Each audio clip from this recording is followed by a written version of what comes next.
We are en route to the Atlanta Steampunk Expo, and I think it's in Atlanta. I'm not entirely certain. Yes. We left at somewhere around 2:30 in the morning, sitting in some traffic, getting close to the Georgia border on 85, but it's been crappy, rainy weather. It's cold, 47 degrees.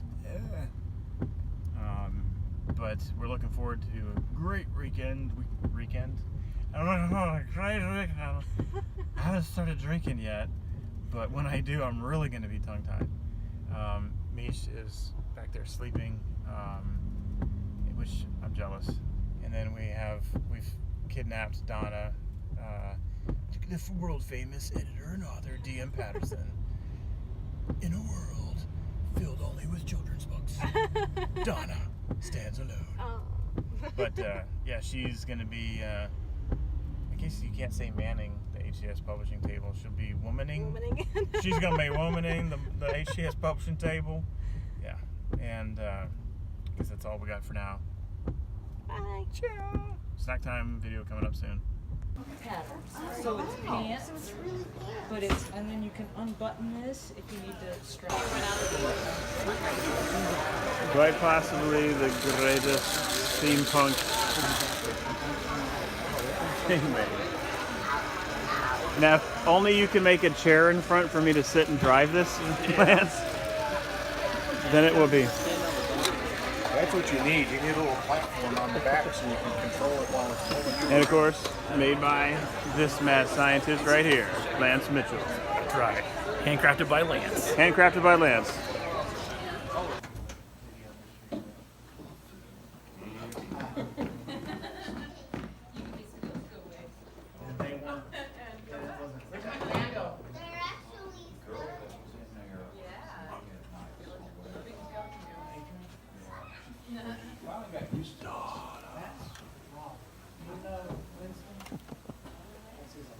And then bring me a ghost.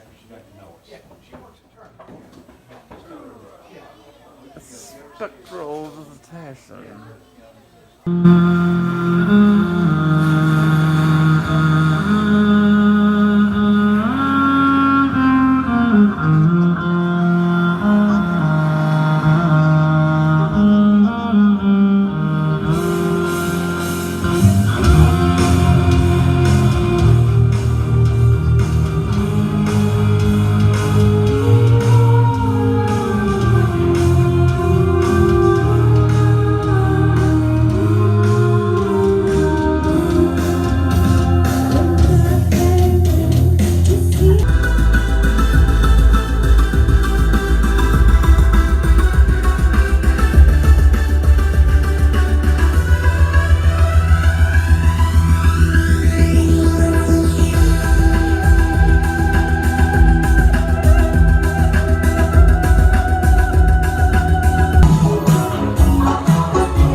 Whoa! Oh man, close call.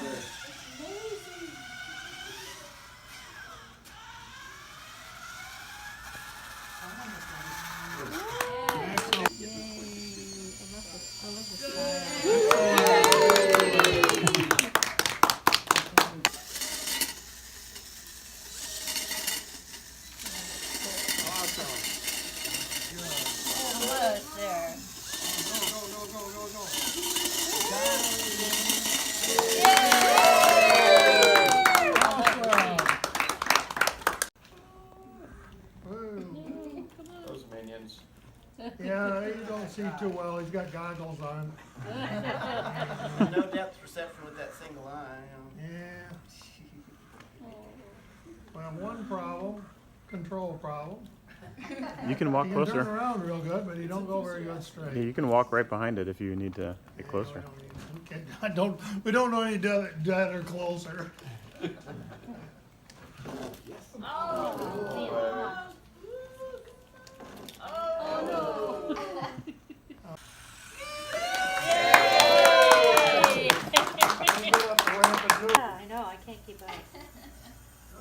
Watch it go. This is slow motion. Style point. Style point. Come on. Come on, keyboard. Good boy.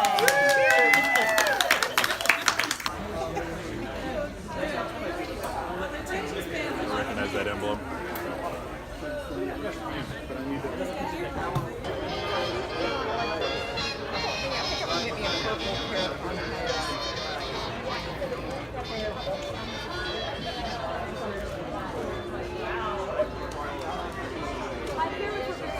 Shave Dapper. The Dr. Mike's Shaving Emporium. The brains and the beauty.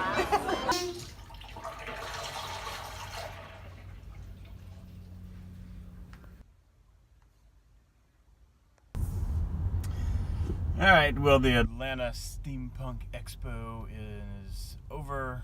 We're heading out, heading home, and this is what we see.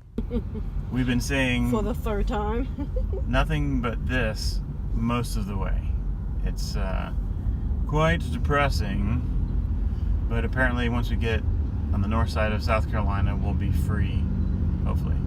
Oh, I thought they were three different links. So, I haven't looked at them yet, but it's funny. I thought, I don't know, I had a fantastic time. I think of all the conventions that we've been to, this is ranking right up there on top of, like, well organized. I think they had a lot of programming that, you know, maybe you could, like, cut down a little bit of the programming so you can kind of not have to divvy up and see as much. But there was a lot of great programming to see and people to learn from. Had some awesome guests. There was a lot of people there that, in their own right, could have or should have been guests. You know, Rocky Sawyer makes some pretty phenomenal stuff. Lance Mitchell makes some freaking incredible stuff. He was there with his robot. And we have an accident. I don't know what it is with you, Georgia, South Carolina folks. You're like rear-ending people. I should not jinx myself. Yeah, really. I thought it was just a really well-run event. It was a lot of fun. We ate like kings. Oh God, Naomi. Queens. Naomi fed us. And her helpers. Yes, the food was freaking incredible. Regina, I think Regina's last name is Kirby, but had these little welcoming baskets in the hotel room. That was like, that was super special. Yeah, super sweet and epic. Yeah. And it was very nice, especially after the long party night and dancing until I have blisters on my feet. Yeah. Hold on a second. So, what was your favorite part, Mish? Dancing at the show, after the show, and to the dancing at the shit. 80s music. Oh yeah, and DJ Spider. Yeah. Was tearing it up. And trying to improvise the Thriller. That was awesome. And you saw in the video some of the panning shots of their decorations for the ballroom was really pretty badass with the projectors and ghosts on the walls, and it was earthsome. Yeah, everybody was super sweet and super nice, and I love that John brought us some moonshine, apple pie moonshine, which is very delicious. And two jars, and we're going home with 3/4 of a jar. And John already scolded me because that was for Jessica. Oops. Sorry, Jess. What about you, Donna? What was your favorite part? I would have to say, I got my Valentine Wolf t-shirt on. I'd have to say watching Valentine Wolf do the live soundtrack to, I'm going to kill the title of it. I can't remember the title. Dr. Killarkey or something? Killarkey? I don't know. I can't remember. I'm sorry for ruining it. Sarah and Braxton are just rolling over it. They're like, oh God, what are they saying? Wolf Valentine was awesome. Wolf Valentine. But yeah, it was an extraordinary experience. I loved it so much. I think they're so talented. I love encouraging them and supporting them, and it was just insane.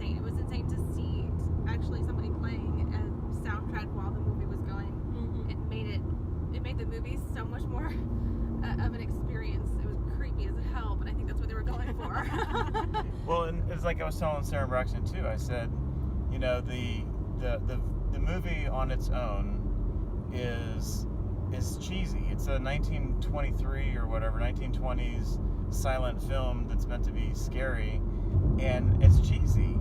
But when it was presented with Braxton's music and Sarah's, vocals, I mean, there was two parts actually, where I jumped out of my seat because it scared the crap out of me, because it just did such an incredible job of like building all of the emotion and getting you were transported into this. And at one point I just, my mind was wandering and I was totally in it. I could smell the oil lamp behind the, those old projectors, or they would play the films, and I could hear like a maybe I'm even making up sounds that don't exist with that kind of filmography, but that's what I was envisioning, and I was in this, smoky, theater or whatever, watching this film, getting the shit scared out of me because Braxton and Sarah are freaking wizards. So, witches, warlock, whatever, they were like, this shit was magical. Another thing that I totally forgot to add, my probably absolutely favorite thing this weekend still is that Donna came with us. Because I had a buddy to talk to, and so yeah. Thank you for having me. And Donna. And HCS Publishing was able to actually vend, because there's no way we could have done it without Donna. So we were able to vend and sell books and spread the good word, the gospel of steampunk in all of our authors. And if you're watching and you don't have a massive collection of HCS Publishing books, Go online and get it. you are truly missing out on something spectacular. Go to hcspublishing.com and buy. So, more traffic. It'll be about 2-3 o'clock in the morning before we get home. I know. But thank you, Bill, Angelo, and Chris, wonderful and people Naomi, that and helped. everybody who put this on. Yes. Atlanta Steampunk Expo was a resounding success. And we'll be back next year. Yay! Yes. Oh, and for the Death Race videos, I'm hoping to get some, because since we were in it, doing it, we didn't get any videos, but hopefully I was able to get some from people and put it in this video. But we were asked to do death match races with the steampunk vehicles, and at first we were like, what exactly does that mean? What do you want us to do? And Bill, he's just kind of a genius as far as like pointing people in the right direction, and he was like, I don't know, but you'll think of something and it'll be awesome.